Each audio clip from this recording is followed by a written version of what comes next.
Well, here we are. I must say I expected the West to be more... Yes, pristine, thank you, my dear. With little intrusion from vampire kind, I expected the Western ports and beyond to be more thriving, supported by human ingenuity and invention. Instead, we're met with a dock that appears to be on its dying breath, and humans who, I must say, look worse off than any mortal I've ever had under my employ.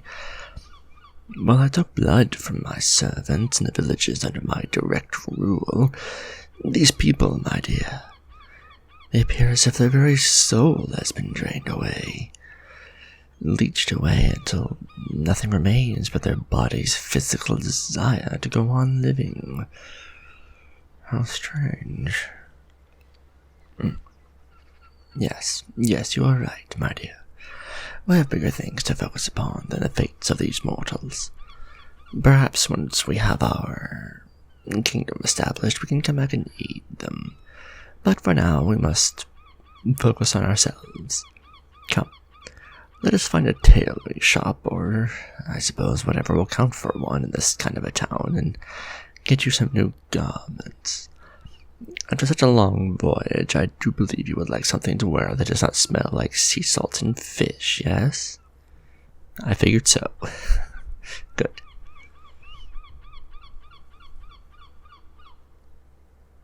Tell me, my love, what do you think of these people, this town? Do you believe better to be ruled by a vampire or other supernatural entity and prosper with what they believe to be freedom, but simply provided to them on a silver platter in exchange for service, loyalty, and that sort of thing?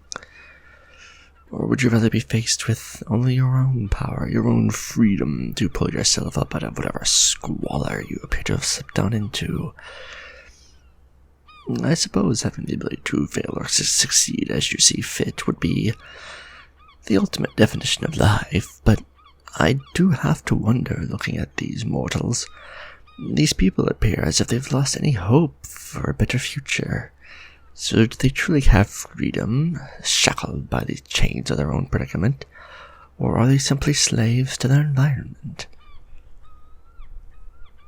Yes, I do suppose a good stroke of luck or ingenuity of their own could attempt to pull them from this squalor.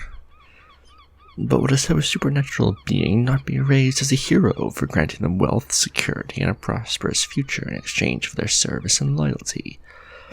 I do believe the people have the freedom to say no, that is true, my love. But looking at these people, this rotting corpse of a town, I see no logical reason why they would turn down even the chance for a better existence. Why am I inquiring about such things?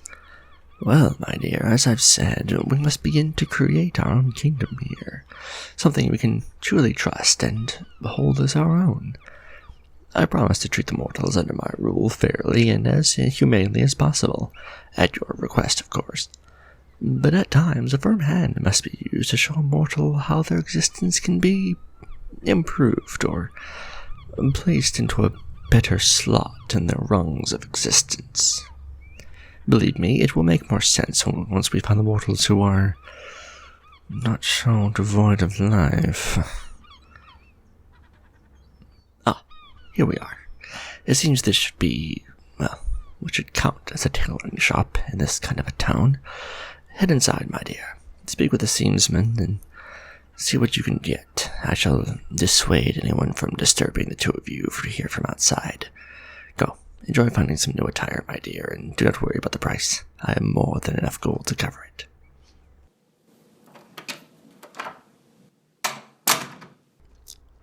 Oi, hello there, young lady. You looking for something new? We got plenty of things around here, especially for a pretty little thing like yourself. Looking for something practical? We can do that for sure. Come on over here and we'll see what we can show you. If you're more of a travelling sorts, we got some warrior leather pants here. It should fit onto those legs pretty nicely. Protect ye from any cutlass or daggers, and give ye plenty of pockets to store gold and maps. Even daggers if you're feeling feisty.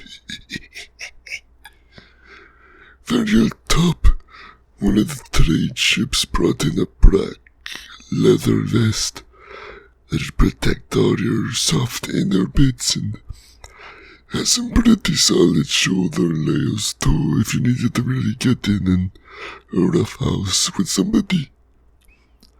You're far too beautiful to get all cut up after all.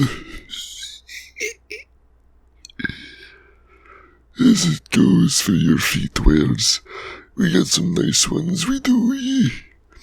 Solid traveler boots, since you're clearly not from around here. Want to keep them feet nice and protected. High knee boots will do just that and give you a solid enough bottom if you need to kick some poor bloke's teeth in. They think those will work. Good. Go try those on. The undershirts provided in the changing rooms are free, so you can just take those on with you as you go. I'll get the prices all sorted out here while you're working on it.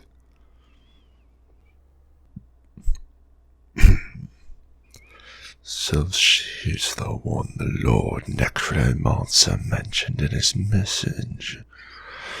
Such a fierce-looking little thing. I see why her blood would be useful.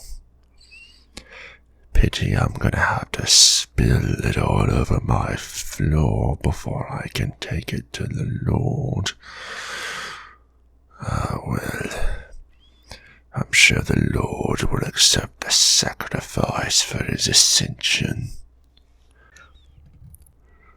Oi, you're looking mighty fine there, lass. Mighty fine. Boots fit you nicely and that leather gear is right dashing on ye. Looking like you're ready to fight off anything. Now, come on over yonder and we'll get this old man all paid up. Now, maybe needing your signature here on this contract, just as a recording of your goods purchased, and for bookkeeping's sake, of course. Just sign right there and... She shall do no such thing, fiend, and you shall not deliver her soul unto your twisted master's control. If you knew who you dealt with in the first place, then you must have known I was not far behind her. The dethroned lord without a kingdom, is it? Or a people to serve him? I have no fear for a vampire without... Without what? A court? A people? Oh, no. You are gravely mistaken, little pawn. You may have convinced these other pathetic fishmongering mortals to sign away their souls to you and your necromantic master, but I do not need minions to count as my strength. I do not need them to kill you for such dishonorable acts against me and my beloved. Yes, he is dead, my dear, and thankfully so. I apologize, it did not dawn upon me sooner. It seems Mortrig and his coven expands even to the west, and they have already harvested this village of its common sense. It seems they've given up their souls quite literally in hopes that the necromancer would aid them. But instead it seems he's left them here to rot. I am not surprised. Come, We must away from this wretched, rotten place before knowledge of our presence spreads. Or it would seem that they now believe us to be criminals for murdering their tailor. Get behind me, my love. I've had just about enough of the rabble from this town. So this is it, then? You see blood on my hands, my suit, and assume that I sought only to harm your innocent sower, never once questioning or pondering the possibility that I, a newcomer to your land and a guest in your home, was mercilessly attacked and forced to defend myself from a criminal in disguise. I do beseech what logic you can find within your hearts to understand this situation. I see. Violence appears to be the only language you mortals seem to understand. I had hoped that a first impression of the Western world would be less savage. But if I am to be greeted by animals, then I shall treat you as ones. No, my dear, I am sorry, but this is the only way that you can safely leave this place. That either of us can, truly.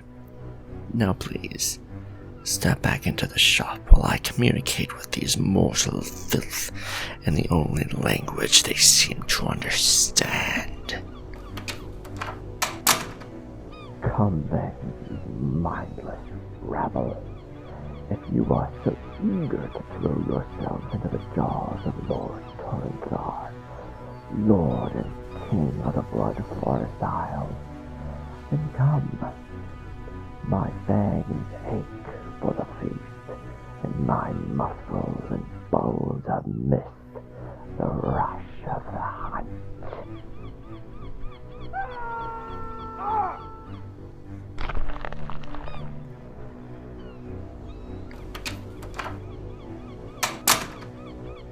My love, your lord has removed those petulant mortals from our path. I have ruined my only remaining suit in the bloody dialogue that they wish to participate in. I have found the silver lining of removing my need to feed for quite some time. All things have a positive side if you are willing to look for it, I suppose. Now, let me find something of my own to change into now that this suit is properly ruined, and we shall be on our way. If the necromancer's servants come visiting, they will surely know who left behind such carnage. We cannot risk being taken by surprise a second time. My love, you look upon me with disgust, but did you see any other way? As I have said, sometimes a supernatural hand, or fist in this case, must be used to show mortals their place in this world. Unfortunately, the place of these mortals was that to be servants and then prey. I do not make up the rules of reality, my dear, and my patience is beginning to run thin with those who believe themselves above such basic facts of existence. I am, by right, a vampire lord. The vampire lord. Mortals, even ones such as Mortrig and his necromancers, are below me simply by the basic fact of their humanity. Do I think you beneath me, my dear? Why, of course not. As we have both established, vampire blood runs through you. You cannot even begin to be placed in the same kingdom with these pathetic animals. We are both destined for so much more, and the mortals of this world will simply need to understand their place in the way of things. or be removed from it entirely.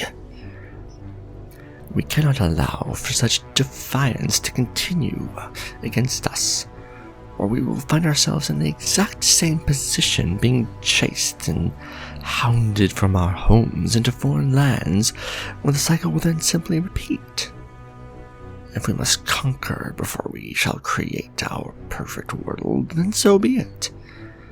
Now, aid me in finding some traveling clothes myself, my dear. We must leave this place.